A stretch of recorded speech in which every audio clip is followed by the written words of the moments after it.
Ce groupe de homards vague tranquillement à ses occupations sans se douter que très bientôt, il sera confronté à l'un des prédateurs les plus cruels des profondeurs marines, un animal qui se comporte comme un véritable fou furieux. Quand on observe un membre de la famille des balistes, on a du mal à croire qu'ils peuvent faire du mal à qui que ce soit. C'est des poissons ordinaires, à l'exception de leur amusant visage allongé, mais on trouve des créatures bien plus effrayantes dans l'océan. Pourtant, les homards ne sont absolument pas d'accord. Dès l'instant où un baliste affamé aperçoit un homard, celui-ci est déjà condamné. Le poisson commence par retirer l'antenne épineuse du homard, et ensuite, il le dévore tout simplement. Vivant. J'ai toujours trouvé que les humains étaient cruels de cuire les homards vivants, mais il s'avère qu'ils ne sont pas plus en sécurité à l'état sauvage. De plus, le baliste commence toujours par les pattes, et ce n'est qu'une fois les pattes avalées qu'il mange le reste du homard. Vous savez, c'est comme quand on mange d'abord les bonbons les plus délicieux, en laissant pour plus tard ceux qu'on aime le moins. Enfin, en général, les bonbons ne sont pas vivants. Peut-être que les pattes de homard sont une sorte de mets délicat pour les balistes. Très cher, aujourd'hui nous allons étudier les mets délicats. Ça, c'est dégoûtant. Ça aussi, c'est très mauvais. Ça, par contre, c'est délicieux. Mais les balistes sont pas seulement de drôles de poissons qui dévorent les homards avec une extrême cruauté. Ils sont en fait assez intelligents pour des poissons. Ils peuvent apprendre de leurs erreurs et comprendre que dans l'océan, il y a toujours un prédateur plus grand que soi. Ça signifie qu'il faut pouvoir se défendre. Pour ce faire, les balistes ont développé plusieurs épines sur leur nageoire dorsale qui sont invisibles lorsqu'elles sont repliées. Dès qu'un danger se présente, le poisson se réfugie dans une crevasse. Il y a beaucoup de tels endroits dans les récifs coralliens et déploie ses épines en se coinçant derrière. De plus, les épines ne peuvent se replier que dans un certain ordre. La deuxième épine d'abord et ensuite seulement la première. C'est en quelque sorte une garantie qu'aucun prédateur n'extraira le baliste de son abri par la force. Cependant, même si le poisson doit faire face à une menace, il ne fuit pas, car les balistes ne sont pas seulement intelligents et cruels, ils sont aussi sacrément agressifs. Même les plus petits individus sont très territoriaux et prêts à attaquer les prédateurs, les poissons et les autres créatures marines, mais pas seulement. Un baliste peut facilement attaquer un humain s'il s'approche de son territoire et de ses œufs. Vous vous imaginez que ce drôle de poisson aux lèvres pulpeuses ne vous fera rien si vous ne touchez pas sa nageoire? Ah, je vous rappelle qu'ils se nourrissent de homards, d'oursins et de crustacés. Autant dire qu'ils sont littéralement conçus pour mordre des aliments coriaces. Si un baliste mord un humain, ça lui fera très mal. Et puis je me suis dit, peut-être que les océans sont le lieu qui rassemble les créatures les plus agressives et cruelles de la planète?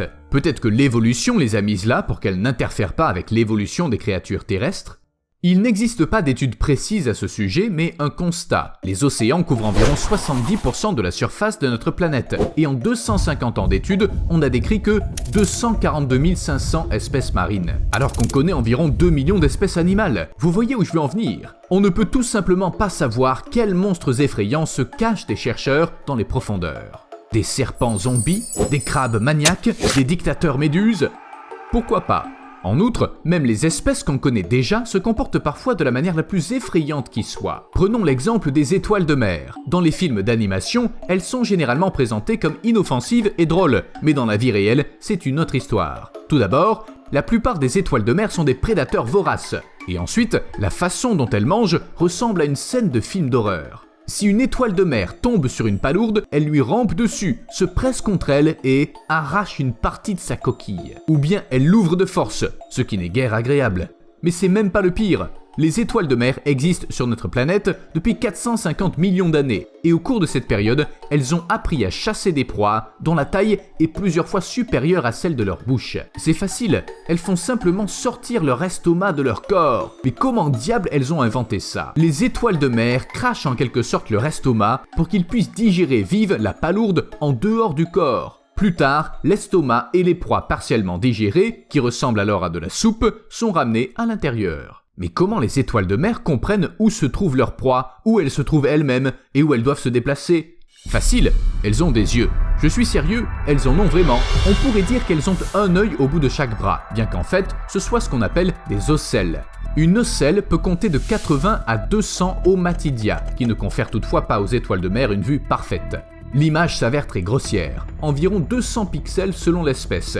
Mais c'est suffisant pour que la créature ne s'éloigne pas de son récif natal et qu'elle se sente bien. Tu m'écoutes pas! Tu continues de m'ignorer! Hé, regarde-moi dans les yeux quand on parle!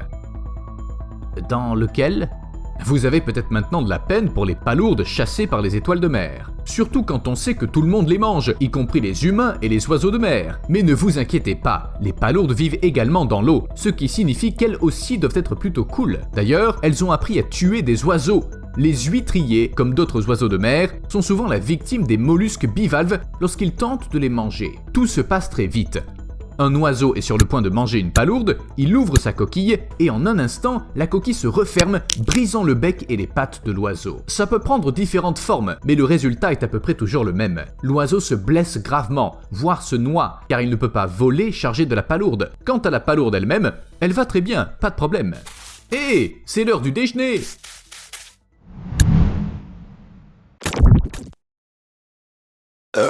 Les oiseaux n'ont pas vraiment de chance d'avoir affaire au monde sous-marin. Vous connaissez les anémones? Vous avez sûrement vu ces magnifiques créatures qui ressemblent à des fleurs sous-marines dans le film d'animation Le Monde de Nemo. En fait, c'est des prédateurs. Attendez une minute, est-ce qu'il existe une créature marine qui ne soit pas un prédateur? Donc, les tentacules des anémones sont à peu près comme les tentacules des méduses. Leur venin paralyse la proie, qui pénètre ensuite dans la bouche pour être digérée. N'importe quel poisson fait l'affaire, sauf les poissons clowns et leur immunité, ou n'importe quel oiseau. Bien sûr, les anémones ne peuvent pas sortir la tête de l'eau pour attraper des oiseaux, mais si l'un d'eux se retrouve au fond de l'eau, elles font pas les difficiles. Vous imaginez ce que ça doit faire de nager parmi les récifs et de tomber sur une fleur qui dévore un cormoran?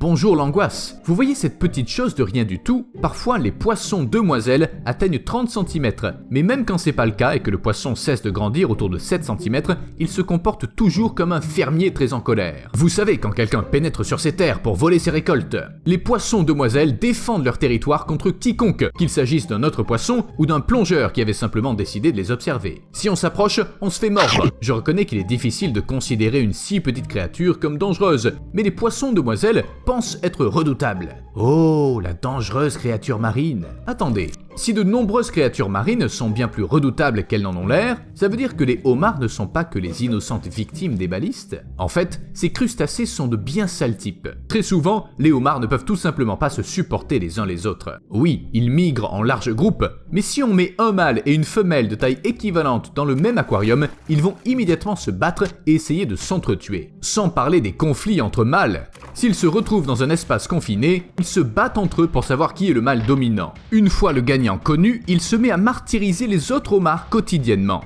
Simplement parce qu'il en est capable. Personne ne semble détester les homards autant que les homards se détestent eux-mêmes. Je te déteste tellement! Tu as mangé toute ma nourriture! Tu te parles encore à toi-même. Oh, tu as raison. En fait, l'agressivité n'est pas le seul problème des homards. Les femelles se battent contre les femelles, les mâles contre les femelles contre les mâles, tout le monde se bat constamment pour la position dominante. Et après, ils oublient ce qui s'est passé. Les homards se souviennent du combat pendant environ une semaine, puis tout recommence de zéro. Au moins, ils ont de quoi s'occuper. Oui. Vous voyez ces gars-là? Ils ressemblent à de gros homards sans pinces et sont appelés isopodes. On peut dire que les isopodes sont les cousins des homards, et sachant ça, on comprend comment ils peuvent manger des alligators. On penserait qu'un crustacé ne peut pas mordre à travers une peau aussi dure, mais les isopodes se fichent pas mal de ce qui est possible. Ils ont faim, ils mangent. J'allais dire que personne n'a demandé son avis à l'alligator à ce sujet, mais la pauvre créature était morte avant que les crustacés ne l'atteignent. Puisque les crustacés peuvent être de vrais durs, ils peuvent certainement faire du mal aux humains, non? Il s'avère que oui, mais pas de la façon dont on l'imagine. Au début de la vidéo, j'ai mentionné que la cuisson du homard est un procédé plutôt cruel. Mais c'est un impératif dont on s'est rendu compte il y a des milliers d'années. Tout ça à cause des bactéries Vibrio qui se nourrissent de homards et d'autres crustacés morts. Si un homard meurt, on n'a que quelques heures avant que ces bactéries ne commencent à festoyer à l'intérieur. Et alors, il sera presque impossible de s'en débarrasser. Même l'eau bouillante n'élimine pas ces parasites, et une fois qu'ils pénètrent dans le corps humain, ils provoquent un empoisonnement grave, qui peut entraîner la mort. C'est peut-être la raison pour laquelle les homards étaient autrefois la nourriture des personnes les plus pauvres. Oui, vous avez bien entendu, ce qui est considéré comme un mets délicat aujourd'hui n'était qu'une source de protéines pour ceux qui ne pouvaient pas se permettre de manger de la viande ou du poisson dans les temps anciens. Les homards étant plus faciles à attraper, les pêcheurs devaient souvent s'en contenter. Ce n'est que plus tard que les gens ont commencé à en apprécier le goût, à comprendre ce problème de bactéries et comment y remédier, et à faire du homard un mets délicat pour les plus riches. Si j'étais un homard, je me sentirais sûrement un peu flatté. Au fait, si vous pensiez que seul un homard mort peut faire du mal à un humain, ne baissez pas votre garde. Un homard vivant, surtout s'il est gros, peut sérieusement vous érafler la peau. Dans le pire des cas, il peut même vous casser un doigt. Alors, soyez prudents. À plus.